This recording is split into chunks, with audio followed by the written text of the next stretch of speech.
Hi hello అందరికి నమస్తే. నేను జర్నలిస్ట్ రవీందర్. వెలుగు టీవీ ఎక్విప్మెంట్ కోసం సహాయం అందించాలనుకున్న వాళ్ళు కింద నెంబర్ ఉంది. ఆ నెంబర్కి మీ సహాయం అందించి నాకు సపోర్ట్ చేయగలరు. ఇప్పటికే చాలామంది సహకరిస్తున్నారు. వారందరికీ కూడా పేరు పేరున ధన్యవాదాలు తెలియజేసుకుంటున్నాను. సో టాపిక్ ఏంటంటే 100 కోట్లకు పైగా ఒక స్కామ్, అది కూడా విద్యా వ్యవస్థకు సంబంధించి. అంటే విద్యా వ్యవస్థలో సమూలమైనటువంటి మార్పులు తీసుకొచ్చాను జగన్మోహన్ రెడ్డి గారు విద్యా వ్యవస్థను నాశనం చేశారని ఏదైతే నారా లోకేష్ గారు చెప్తా ఉన్నారో అలాంటి విద్యా వ్యవస్థకు సంబంధించి ఇది కూడా కేంద్రం ఈ విద్యా వ్యవస్థలో సమూలమైనటువంటి మార్పులు తీసుకురావాలని పెట్టినటువంటి ఒక స్కీమ్ ఏదైతే ఉందో వారిని కూడా మోసం చేసేటువంటి విధంగా. సో ఆ అంశాలకు సంబంధించి మరి వైసీపీ విద్యార్థి విభాగం కొన్ని సంచలనమైనటువంటి వాస్తవాలను బయటికి తీసుకొచ్చింది. మరి ఇది దగ్గరగా వారం 10 రోజులు అవుతున్నప్పటికీ దీనికి ఇటువైపు నుంచి ఆన్సర్ లేదు. అంటే వాళ్ళ దగ్గర ఆన్సర్ ఉండదు. వీళ్ళు ఎందుకంటే ఉన్నట్టుగా డేటాతో కొడతారు కదా, దానికి ఆన్సర్ ఉండదు, వేరే ఏదో డైవర్ట్ చేస్తారనమాట. విషయం ఏంటంటే ఇక్కడ ఆంధ్రప్రదేశ్లోని ప్రభుత్వ ఉన్నత పాఠశాలలకు సంబంధించి 3,500 పాఠశాలలకు సంబంధించి 27,672 ల్యాప్టాప్లను తీసుకున్నారు. ఈ కంప్యూటర్ ల్యాబ్స్ ఉంటాయి కదా వాటికి సంబంధించి. ఇది కూడా సమగ్ర శిక్ష అభియాన్ పథకం, కేంద్రం ప్రవేశపెట్టినటువంటి పథకం. దీంట్లో అనేక వాస్తవాలు బయటకు వస్తూ ఉన్నాయి. ఏ రకంగా టెండర్ ప్రక్రియ అనేటువంటిది చాలా పారదర్శకంగా ఉంటుంది. ఈ కేంద్రం ఎందుకు తీసుకొచ్చిందంటే మేక్ ఇన్ ఇండియా స్ఫూర్తితో ఈ టెండర్లు అనేవి జరగాలి. కేంద్ర విజిలెన్స్ కమిషన్ మార్గదర్శకాలు తప్పక పాటించాల్సినటువంటి అవసరం ఉంటుంది. ఎందుకు దీన్ని తీసుకొచ్చింది ఇక్కడ అంటే మేక్ ఇన్ ఇండియా స్ఫూర్తితో అంటే ఏంటి, మన దేశంలో తయారైనటువంటి ఉత్పత్తులను వాడాలని మేక్ ఇన్ ఇండియా. ఓకే, అలాంటి అంశాలతో ఈ టెండర్ ప్రక్రియ అనేటువంటిది కొనసాగాలి. అంటే ఇక్కడ ఏంటి, టెండర్ ప్రక్రియలో పాల్గొనేటువంటి వాళ్ళు ఖచ్చితంగా మేక్ ఇన్ ఇండియా సర్టిఫికేట్ అనేటువంటిది ఉండాలి. టెండర్లు వేసేటప్పుడేమో వీళ్ళు ఈ ల్యాప్టాప్ల కోసం మేక్ ఇన్ ఇండియా అనేది ఉండాలని చెప్పారు. కానీ తర్వాత మరి ఏం జరిగిందో ఏమో తెలియదు. కానీ ఈ టెండర్లో పాల్గొన్న తర్వాత ఏం చెప్పారంటే ఈ దేశంలో తయారైనట్లుగా సెల్ఫ్ డిక్లరేషన్ ఇస్తే సరిపోతుంది అని చెప్పారు. మళ్ళీ మార్చేస్తారు. ఈ మార్చడానికి కారణాలు ఏంటి, ఈ కేంద్ర మార్గదర్శకాలను ఎందుకు తుంగలో తొక్కారు అనే దానికి వైసీపీ చెప్పేది ఏంటంటే ఈ ల్యాప్టాప్ల ఈ టెండర్ల ప్రక్రియలో పెద్ద స్కామ్ జరిగింది అనేది చెప్తారు. 100 కోట్లకు పైగా.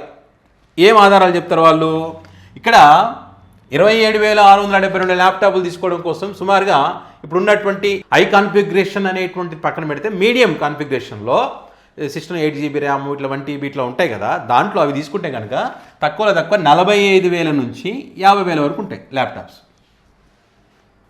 అయితే దీంట్లో ఒకవేళ ఇన్స్టాలేషన్ అనుకోండి, ఆ సాఫ్ట్వేర్లు అనుకోండి, ఇంకా రకరకాలుగా ఏమన్నా అనుకోండి, మామూలుగా బయట అయితే ఒక 500 లేకపోతే 1000 రూపీస్ తీసుకుంటారు. ఎందుకంటే నాకు కూడా ఎక్స్పీరియన్స్, నేను కూడా సిస్టమ్స్ కొన్నా, దాంట్లో నేను చేయించుకుంటాను కాబట్టి. సో దాంట్లో ఒక 3,000 4,000 వీళ్ళ లెక్క ప్రకారమే వేసుకుందాం, ఎక్స్ట్రా ఒక 5,000 అడిషనల్గా వేద్దాం. ఇది కాక ఇట్లా ఒక 50,000 నుంచి 55,000 రూపాయలు అనుకోండి. సో ఇలాంటి ఈ రేట్లో తీసుకోవాల్సినటువంటి ల్యాప్టాప్స్ని వీళ్ళు ఏం చేశారంటే 89,000 రూపాయలకు తీసుకున్నారు ల్యాప్టాప్. అంటే దగ్గరగా ఒక ల్యాప్టాప్ పైన 40,000 రూపాయలు స్కామ్ జరిగిందన్నది వైసీపీ విద్యార్థి విభాగం చెప్తా ఉంది.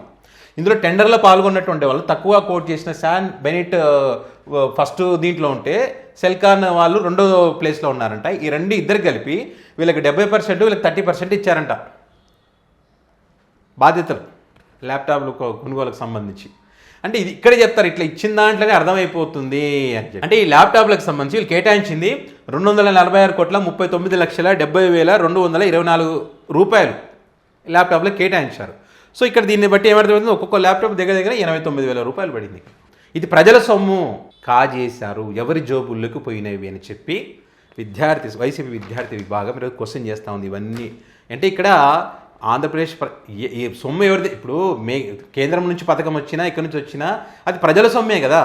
మన రాష్ట్రం నుంచి మన పన్నుల రూపంలో కట్టగా మన రాష్ట్రానికి కావాల్సినటువంటి వాటిని మన రాష్ట్రానికి ఇచ్చినప్పుడు అది ఒక మంచి పని కోసం వాళ్ళు ఇస్తున్నప్పుడు, ముఖ్యంగా విద్యా వ్యవస్థకు సంబంధించి ఇస్తున్నప్పుడు దాంట్లో కూడా ఈ రకమైనటువంటి మోసం జరుగుతుంది. మరి దాన్ని కంట్రోల్ చేసినటువంటి బాధ్యత ఉందా లేదా? ఇక్కడ ఏంటంటే మేక్ ఇన్ ఇండియా అనే ఈ ప్రక్రియ ఎందుకు తీసుకొచ్చారు, సర్టిఫికేట్ ఎందుకు ఉండాలని చెప్పారంటే ఇక్కడ మన దేశంలో తయారైనటువంటి వాటికి సంబంధించి ఆ డేటా బయటికి పోకుండా ఉంటుంది. బయటి దేశాలలో తయారైనటువంటి వస్తువులు తీసుకుంటే మన డేటా అనేది విదేశాలకు పోవడానికి అవకాశం ఉంటుంది కదా. సో దాన్ని దృష్టిలో పెట్టుకొని ఈ మేక్ ఇన్ ఇండియా ఇక్కడ ఇండియాలో తయారైనటువంటి ఉత్పత్తులని వీటికి వాడాలని చెప్తే మరి ఇప్పుడు వేరే కంపెనీలు ఎట్లా ఇస్తారండి?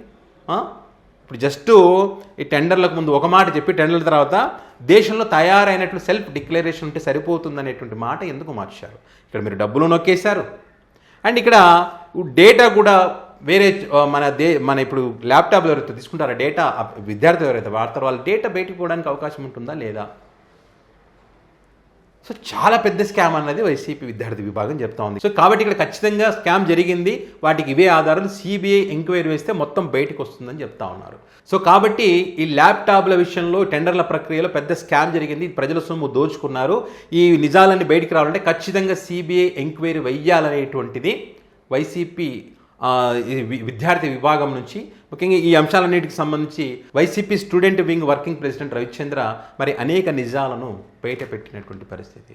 మరి వీళ్ళు ఏదైతే వీటికి సంబంధించి చెప్తా ఉన్నారో ఇది అబద్ధం, ఇగో ఈ రకంగా మేము కొనుగోలు చేశాము, ఇగో ఈ రకంగా ఇక్కడ ఇండియాలోనే తయారనేటువంటిదని మీరు ఏమైనా వీళ్ళు అడిగిన ప్రశ్నలకు ఆన్సర్ ఇస్తే ప్రజలకు వాస్తవాలు తెలుస్తాయి.